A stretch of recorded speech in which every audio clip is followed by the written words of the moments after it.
June 3rd, 1943, a guarded train rolled through the Texas night, carrying nearly 5,000 men who, 1 month earlier, had believed Germany was winning the war. Through the window, a young German sergeant pressed his face against the glass, searching for the ruins he had been told covered America. Instead, he saw electric light, farmhouse after farmhouse, blazing bright at 10 o'clock at night, in a country his officers swore was starving and dark. He had grown up under blackout curtains since 1940.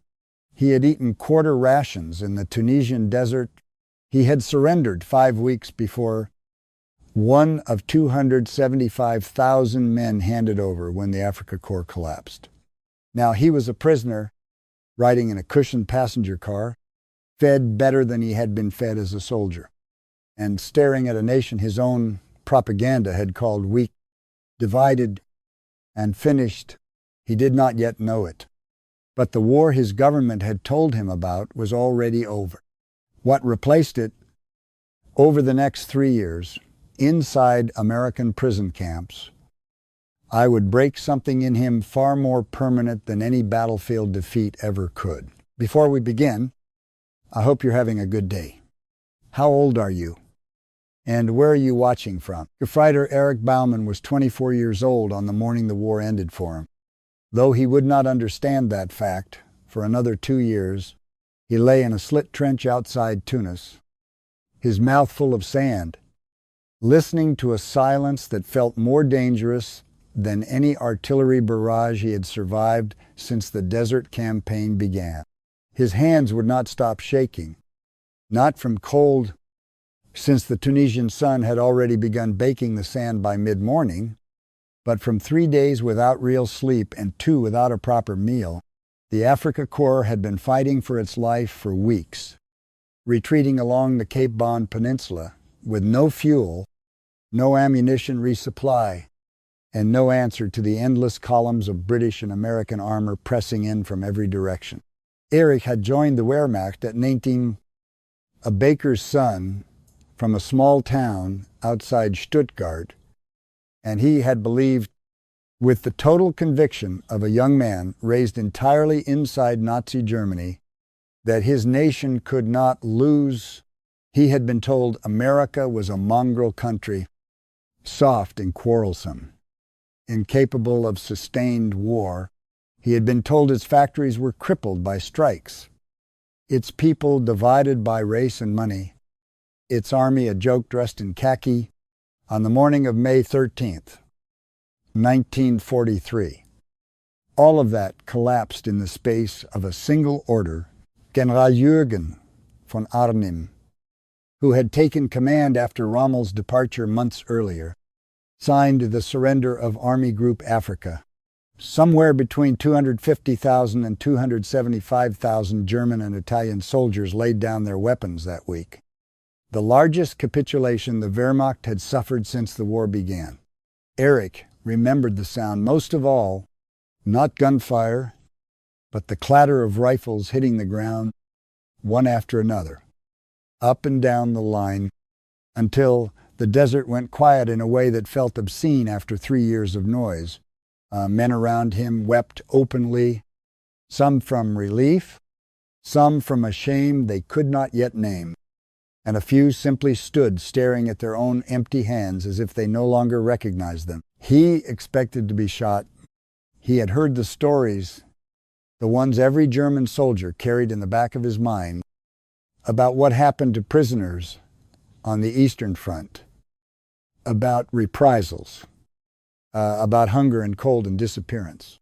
He walked toward the American lines with his hands raised, certain he was walking toward some version of that fate, softened, perhaps, but not erased. What he found instead was an American private, no older than himself, who lowered his rifle, pointed toward a growing crowd of German soldiers already gathering under guard, and said something in English that Erich did not understand but recognized instantly as boredom, not hatred, not triumph, boredom, the particular boredom of a man doing a job he had done many times already that morning. The first crack in Eric's certainty came within hours. At a processing point outside Matter, American soldiers moved through the crowd of prisoners with a speed and organization that unsettled him more than combat had. Identity cards were photographed. Names were logged into ledgers by clerks who barely looked up from their typewriters. Medical orderlies moved down the lines checking for wounds, administering injections against disease, working with an efficiency that exceeded anything Eric had seen from his own quartermaster corps. Even at the height of the campaign, one young medic paused at Eric's blistered feet, cleaned and bandaged them without a word of contempt, and moved on to the next man, as though tending an enemy soldier's wounds required no explanation at all. An American officer, speaking fluent German, explained the terms of the Geneva Convention to groups of prisoners in a flat, procedural voice, as though reciting something rehearsed 100 times before it probably had been. Eric found this more disturbing than reassuring.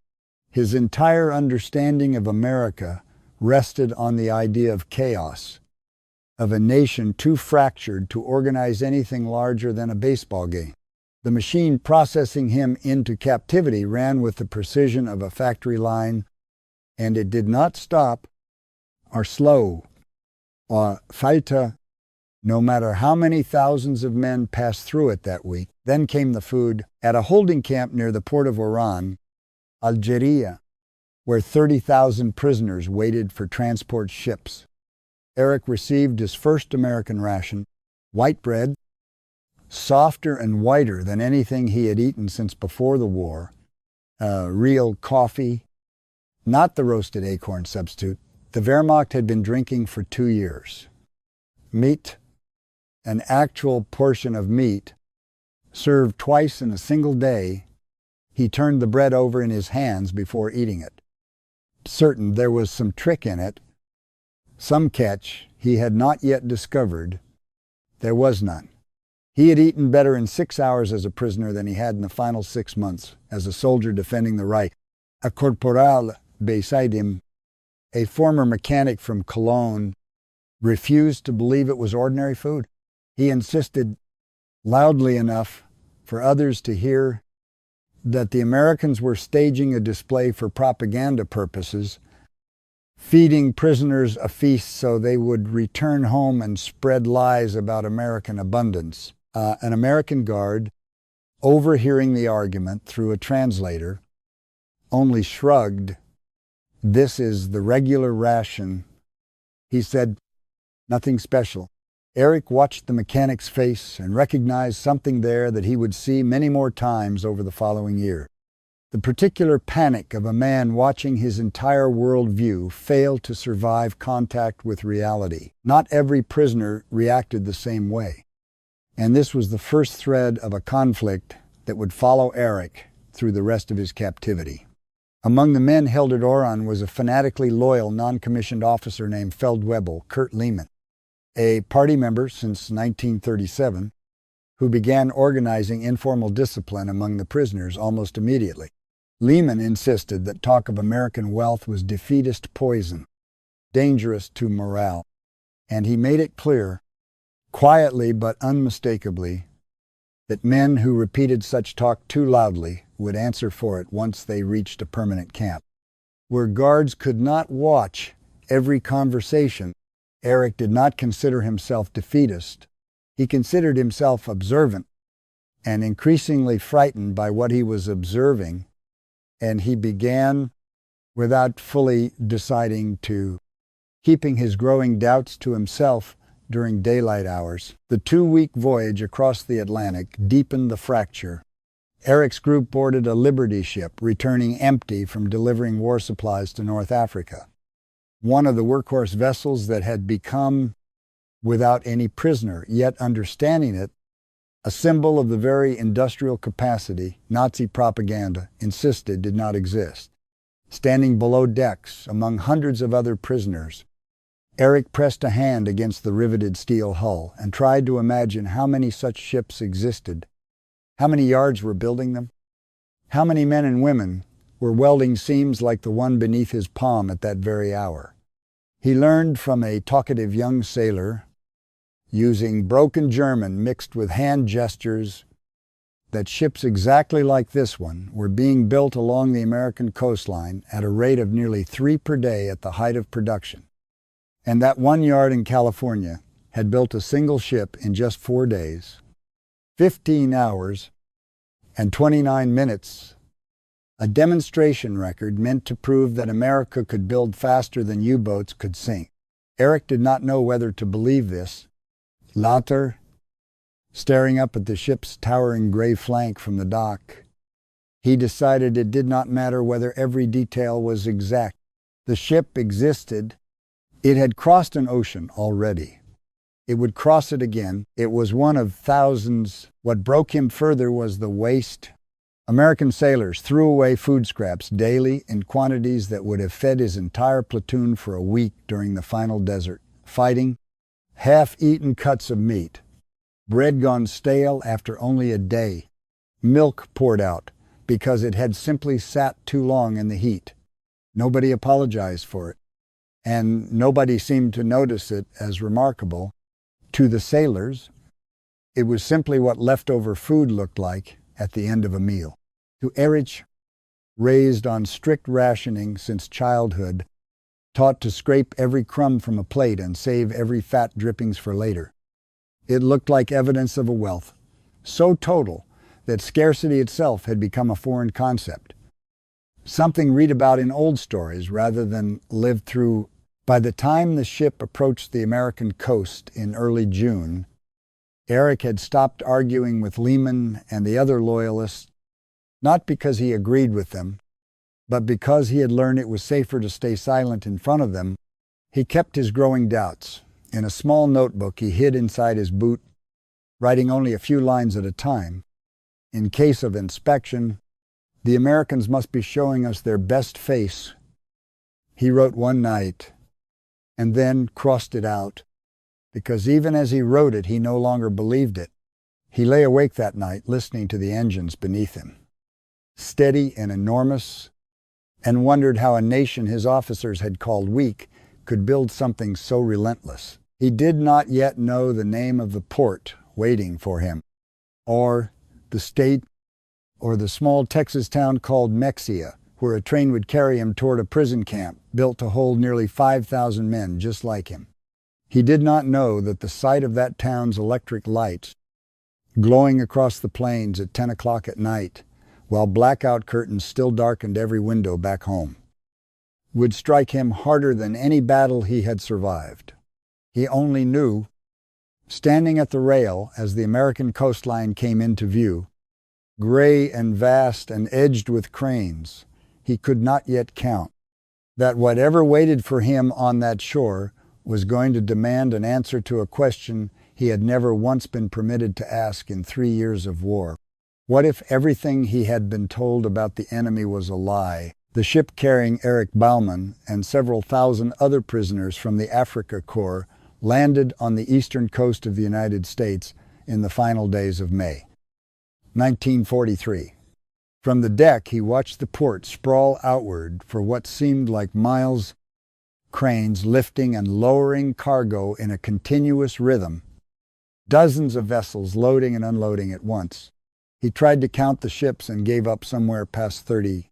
A German engineer standing beside him, a former factory foreman from the Ruhr Valley, muttered that a single day of activity in this one port likely moved more tonnage than the entire harbor of Hamburg handled in a week.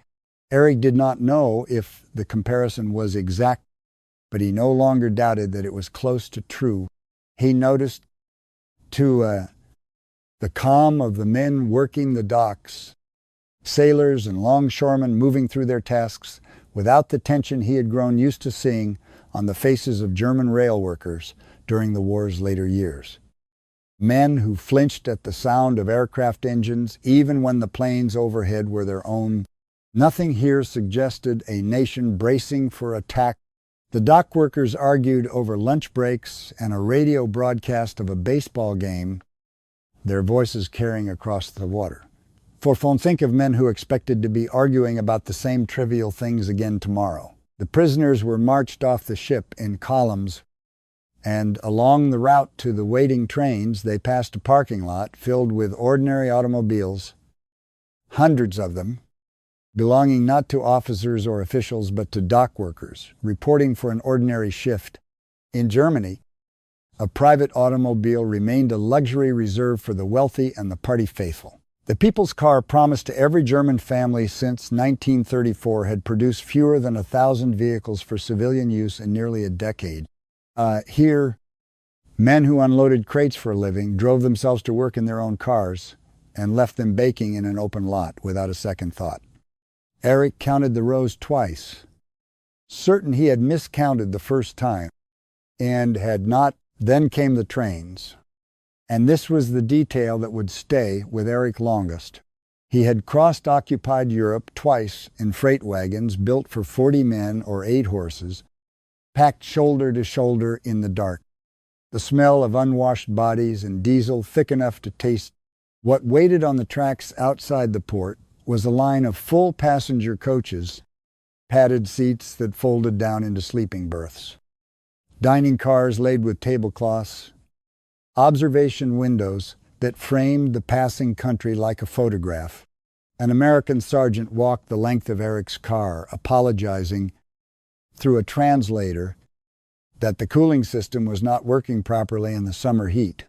Eric sat with that sentence for a long time. A guard was apologizing to a prisoner about air conditioning, a comfort Eric had believed existed only aboard Hitler's private train. He ran his hand along the seat cushion beside him, soft under his palm, and thought of the wooden benches he had ridden across France on 2 years earlier, and said nothing to the men around him because he did not yet trust his own voice. The 3-day journey west became, in its own quiet way, more destructive to everything Eric believed than the battlefield had ever been. The train rolled through the Virginia countryside after nightfall, and every town it passed glowed with electric light, shop windows lit, porches lit, street lamps burning uninterrupted from one end of Main Street to the other. In Germany, blackout regulations had darkened every city and village since 1940. A precaution so total that Eric had nearly forgotten what an illuminated skyline looked like. He pressed his forehead to the glass and watched town after town slide past, each one burning brighter than Hamburg on its best pre-war night.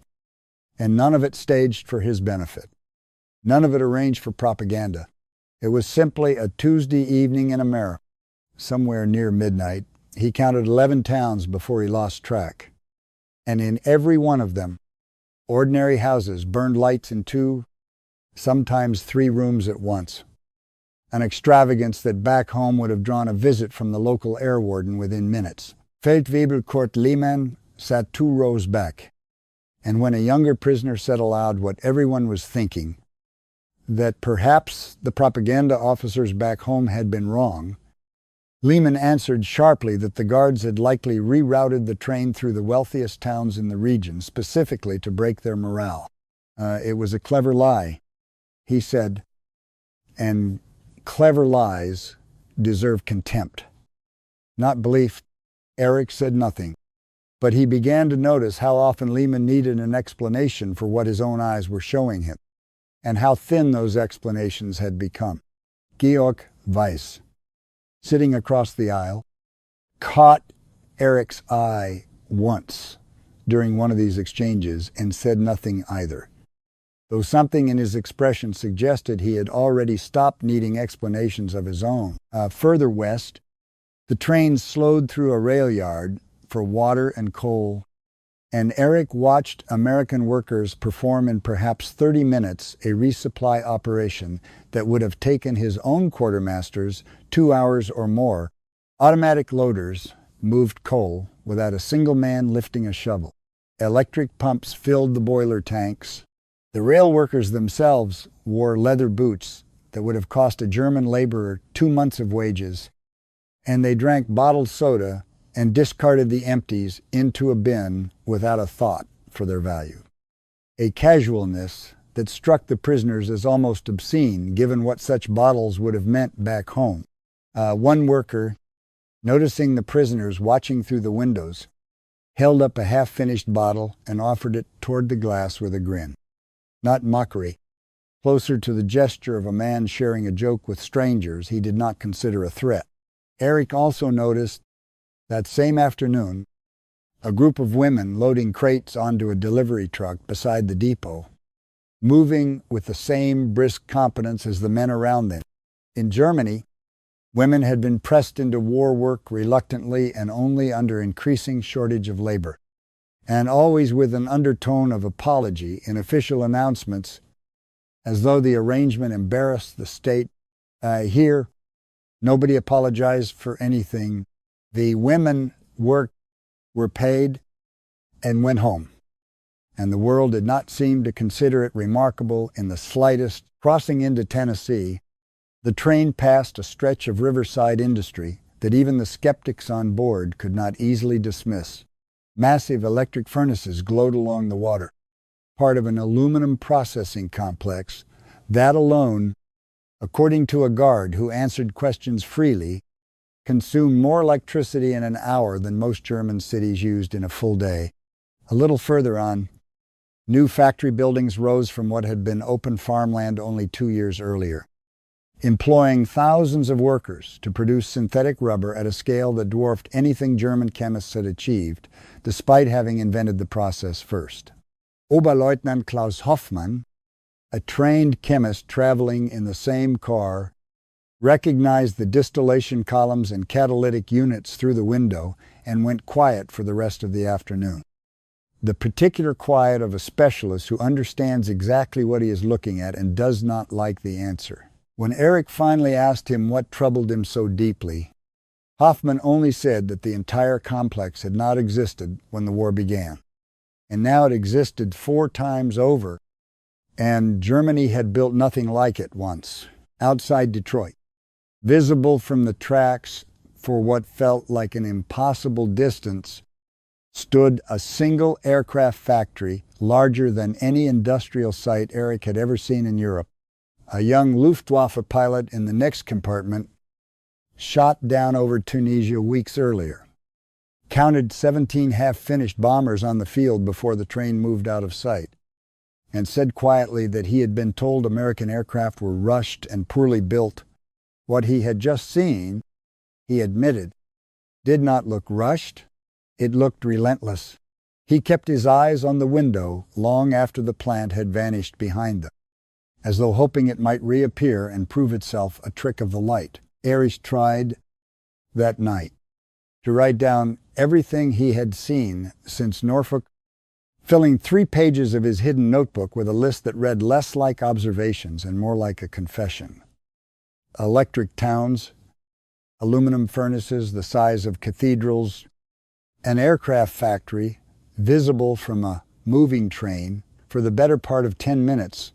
He read the list back to himself twice before extinguishing the small light he had been using, and understood with a clarity that frightened him more than any of the individual facts that no single one of these things explained what he was feeling. It was the accumulation that had done it, one impossible thing after another, until impossibility itself had become the ordinary condition of the country outside his window. By the time the train crossed into Texas, the arguments among the prisoners had hardened into 2 camps. Lehman and a small circle of committed loyalists continued to insist that everything they had witnessed was theater, arranged and rehearsed for maximum psychological effect. A larger, quieter group, Eric, among them, had simply stopped arguing because arguing required believing something they no longer believed. They kept their doubts private, aware that Lehman's group had begun keeping a kind of mental ledger of who said what and why. Camp Hearn, Texas, received its first prisoners on the 3rd day of June, built in just 4 months to eventually house nearly 5,000 men. It was, in almost every physical sense, the best housing Eric had lived in since leaving his father's bakery. Wooden barracks with electric lighting, functioning flush toilets, hot water showers, and steam heat for the rare cold nights, all built with more finished lumber than his entire home village likely possessed. The camp hospital carried supplies of penicillin, a drug German soldiers had only heard rumors of, distributed to prisoners with the same casual generosity as aspirin. The kitchens held walk-in refrigerators and gas ranges built to prepare food for thousands at once. And the daily ration included fresh eggs, milk, and white bread in quantities German civilians had not seen since before the war began. The camp routine settled into something almost unrecognizable as captivity. Prisoners worked in camp gardens, in laundries, in maintenance crews, earning a small daily wage under the terms of the Geneva Convention, paid out in camp scrip that could be spent at a small canteen stocked with cigarettes, soap, and writing paper. They received mail, though it passed through censors first, and Eric learned to read between the crossed-out lines of his mother's letters. Piecing together from what remained, that flour was scarce again in Stuttgart, that the nights had grown loud with aircraft, that his younger sister had been sent to stay with an aunt in the countryside. He read these letters sitting on the steps of a barracks that had electric light and hot water, and the distance between his mother's sentences and his own daily life became something he could not fully reconcile, no matter how many times he tried. On Sunday afternoons, the camp organized soccer matches on a cleared field behind the barracks, prisoners against prisoners, guards sometimes watching from the fence line with what looked unmistakably like ordinary enjoyment rather than surveillance. And the evenings, Eric shared a barracks with 11 other men, among them a former school teacher from Bavaria who had lost both brothers on the Eastern Front and rarely spoke, and a boy of 18 who had lied about his age to enlist and now cried quietly some nights when he thought the others were asleep.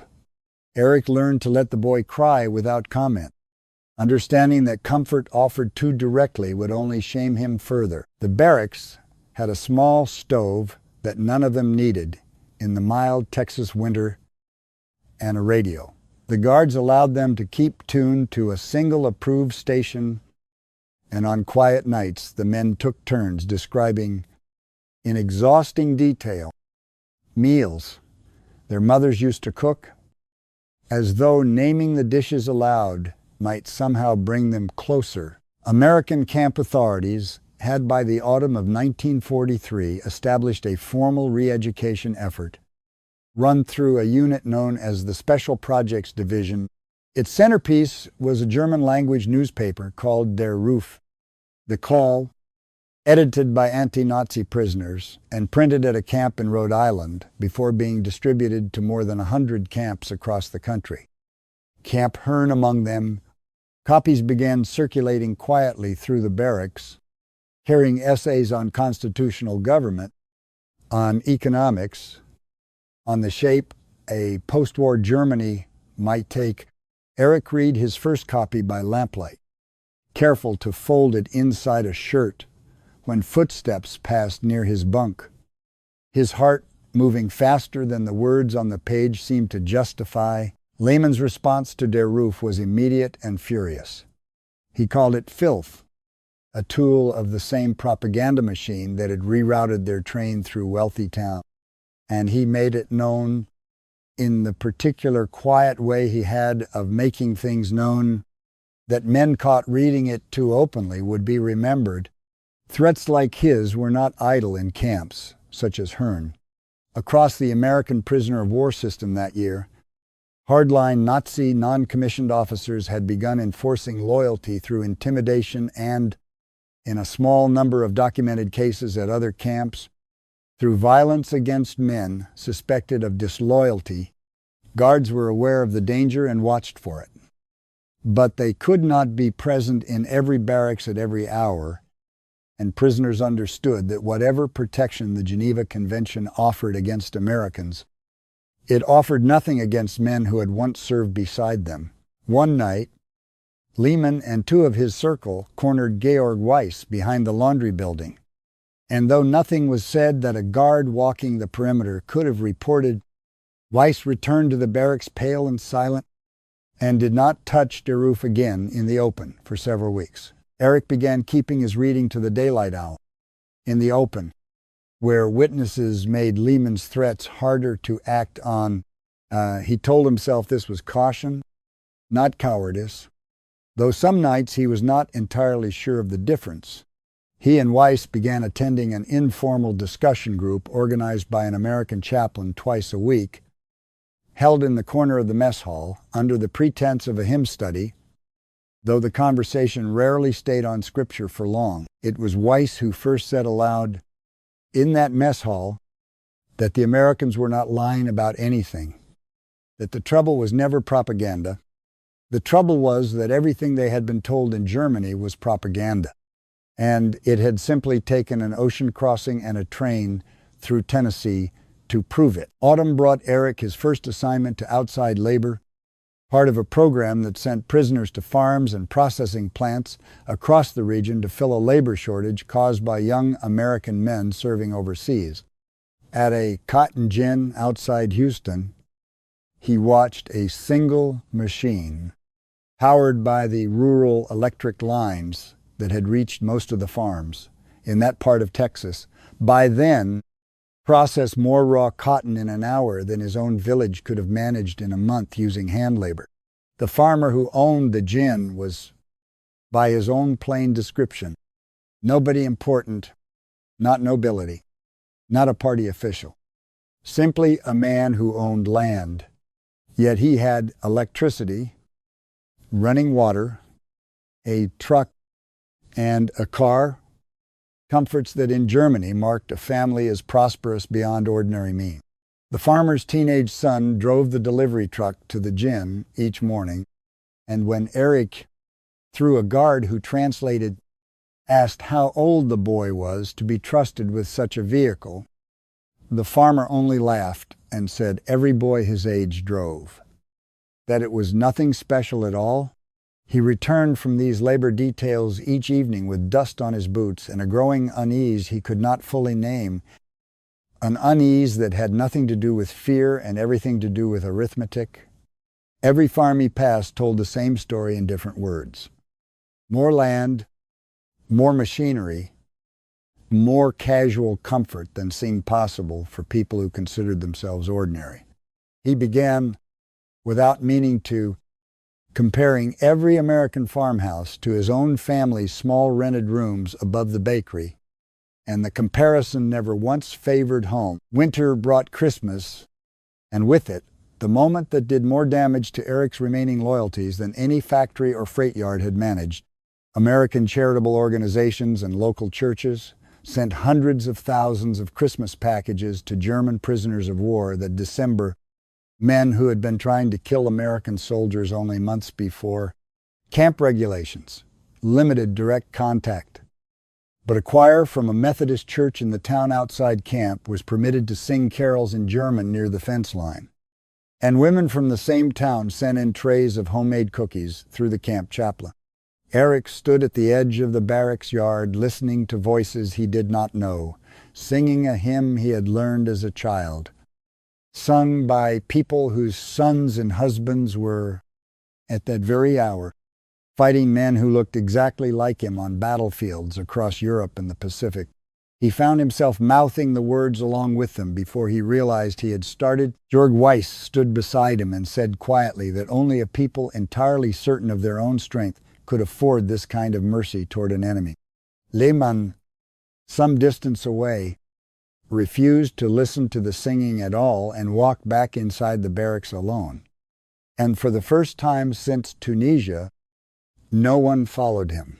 A few of the younger prisoners wept openly during the final carol, not from sorrow alone, but from something more complicated, a homesickness tangled together with gratitude toward people who owed them nothing.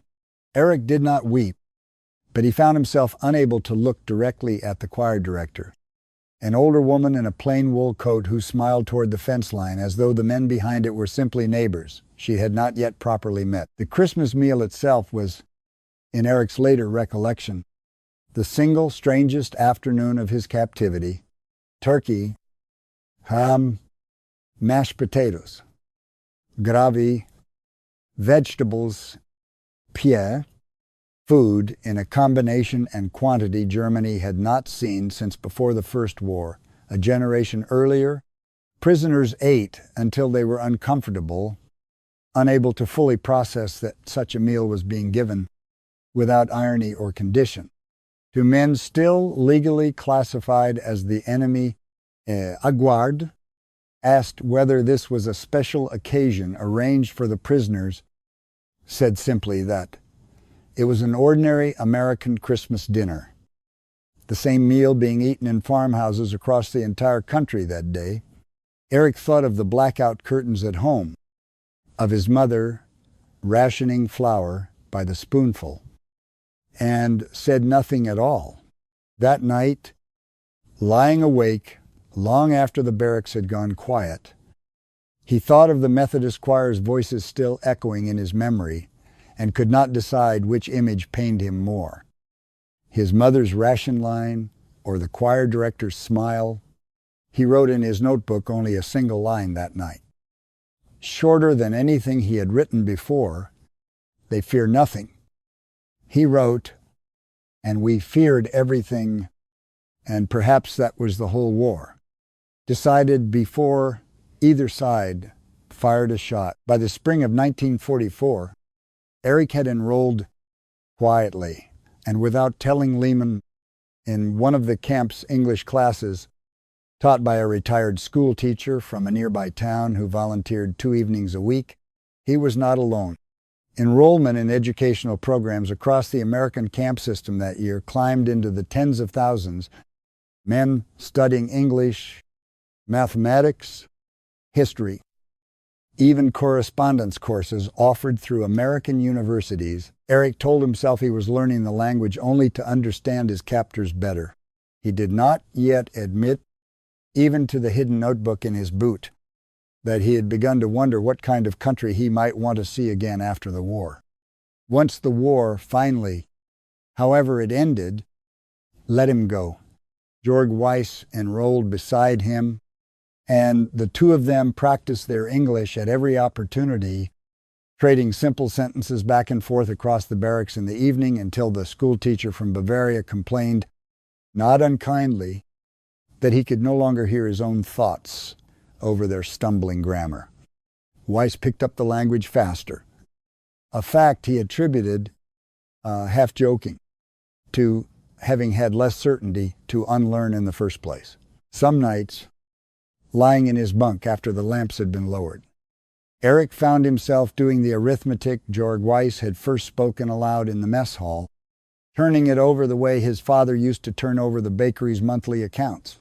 3 years of blackout curtains against towns that burned lights until midnight without a second thought. A quartermaster corps that measured fuel by the liter against a nation that built ships faster than enemy submarines could sink them. He no longer needed Lehman to tell him what to believe, and he no longer needed the guards to convince him of anything either. The country outside the fence had simply kept being itself day after day, indifferent to whether he found it convincing. And that indifference had become the most persuasive argument of all. News of the invasion reached Camp Hearn within days of the 6th of June, 1944. The camp newsreels, shown in the mess hall on a bedsheet screen, carried grainy footage of an operation on a scale Eric Bauman could barely process. 6,000 ships, 11,000 aircraft, more than 150,000 men landing in the first wave alone along the beaches of Normandy.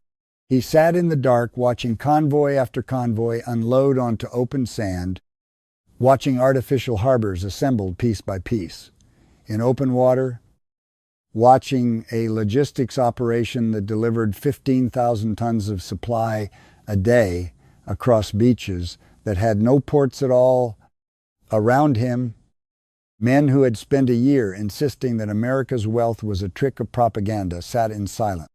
because there was no longer any argument left to make. The nation building trains with air conditioning and ships in 4 days had just landed an army the size of a small country on a single morning, and it had done so exactly as Eric now expected it to, without struggle, as though this too were simply ordinary. Someone near the back of the mess hall began to weep quietly, not loudly enough to draw attention, and no one turned to look, because by then most of them understood exactly what those tears were, for Eric found himself thinking, as the reels flickered and died, of the rail yard workers he had watched load coal in under 30 minutes, of the women at the depot loading crates without apology, of the aluminum furnaces glowing along a Tennessee river. None of those images had seemed, in isolation, like evidence of a war already decided, together, projected now onto a bedsheet in a mess hall in Texas. They looked like nothing else. Kurt Lehman did not speak for 3 days after the newsreel. When he finally did, it was not to argue that the footage was staged. He asked quietly whether Eric thought Germany could still win, and Erich, for the first time in 14 months of captivity, answered him honestly, no. He said he did not think so. Lehman did not threaten him for it. He simply nodded. The particular nod of a man setting down a weight he had carried a long distance and walked away. Eric watched him go and felt no satisfaction in it at all, only a tired, aching sympathy for a man who had spent a year defending a version of the world that had never existed anywhere except inside his own certainty. By the autumn of 1944, camp authorities had grown less tolerant of the intimidation that hardline prisoners like Lehman had used to enforce loyalty, transferring the most committed troublemakers to separate facilities reserved for prisoners considered unreformable. Lehman was moved to one such camp in the new year, and Eric never learned what became of him afterward. For the first time since his capture, Eric slept without listening for footsteps near his bunk, and he did not fully realize how long he had been listening until the listening stopped.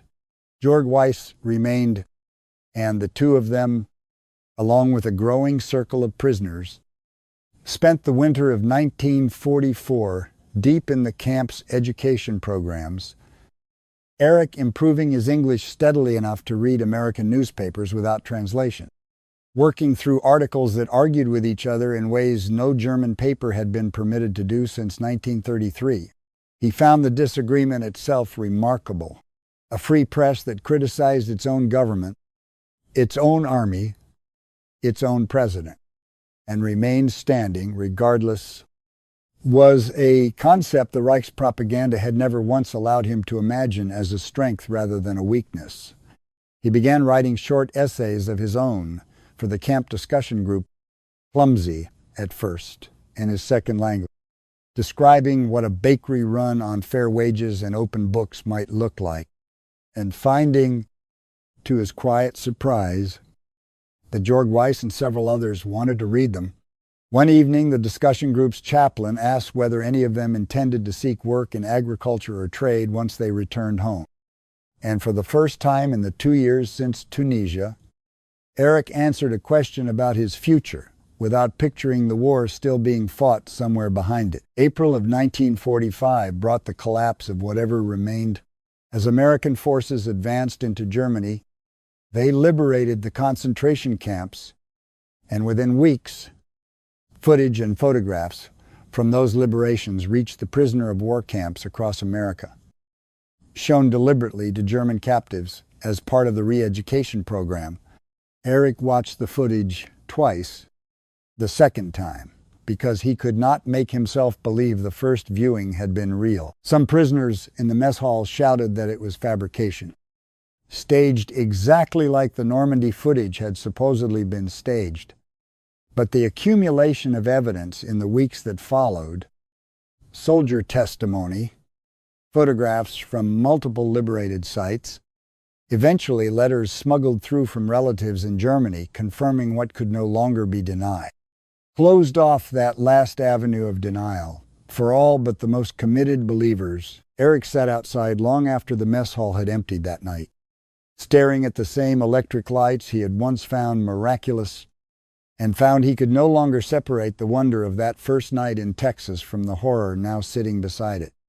Two facts about the same 3 years that refused to cancel each other out. For Erich, the moral weight of what he had learned exceeded even the industrial shock of his first weeks in America. He had told himself, through the humiliation of Tunisia and the slow dismantling of everything he believed on that 3-day train ride, that he had simply been a soldier, fighting for a mistaken cause. What the camp newsreels now made clear was that he had been a soldier serving something considerably worse than mistaken. Georg Weiss put it more plainly than Eric could manage himself. We believed we were the strong ones, bringing order to weaker peoples. Weiss said one evening outside the barracks, "We were the barbarians the whole time. We simply had better uniforms." The war in Europe ended in May of 1945, and Camp Hearn's routines shifted almost immediately toward preparing prisoners for a return home that few of them could yet imagine clearly. American instructors began offering courses in agricultural methods, vocational trades, and civic administration, teaching men who would soon be needed to rebuild a shattered country.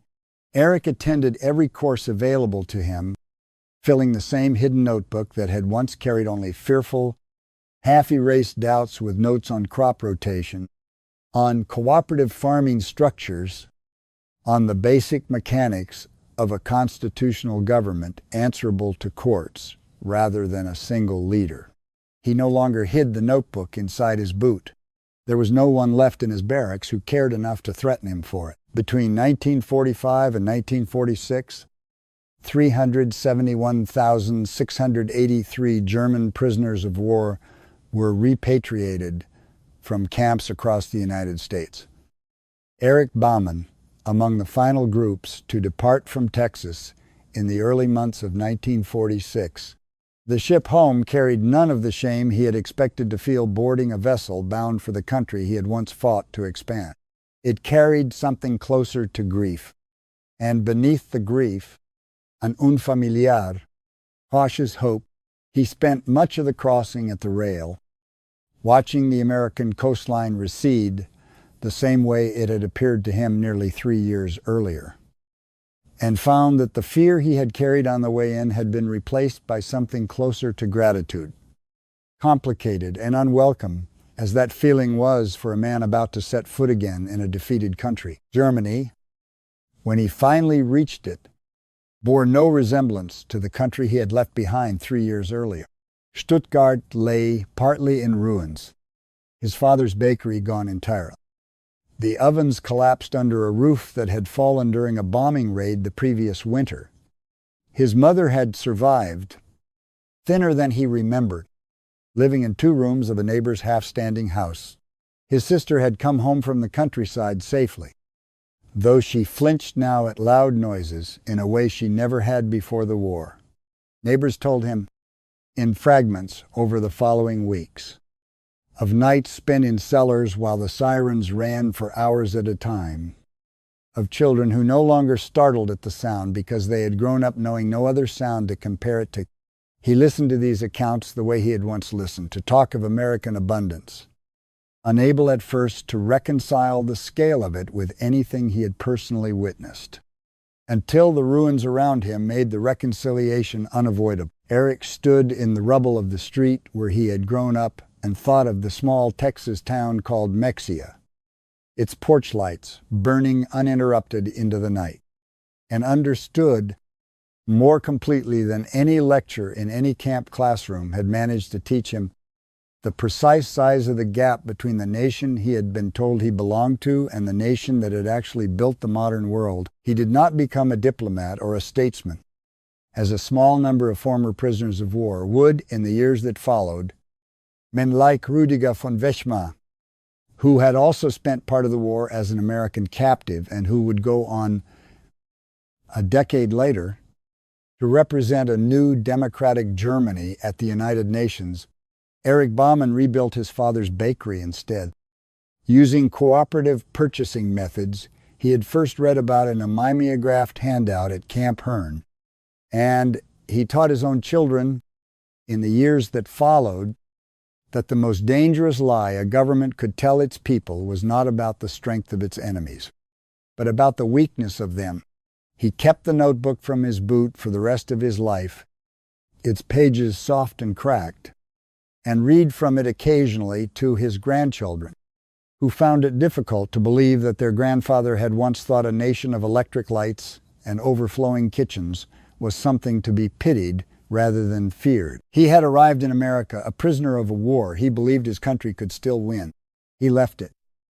3 years later, a witness to something no army could have taught him on any battlefield, that the greatest strength the free nation possessed was never its bombs or its tanks, but its stubborn, ordinary, undramatic abundance, repeated in 10,000 small towns, indifferent to whether an enemy believed in it or not. The lights had never gone out in America.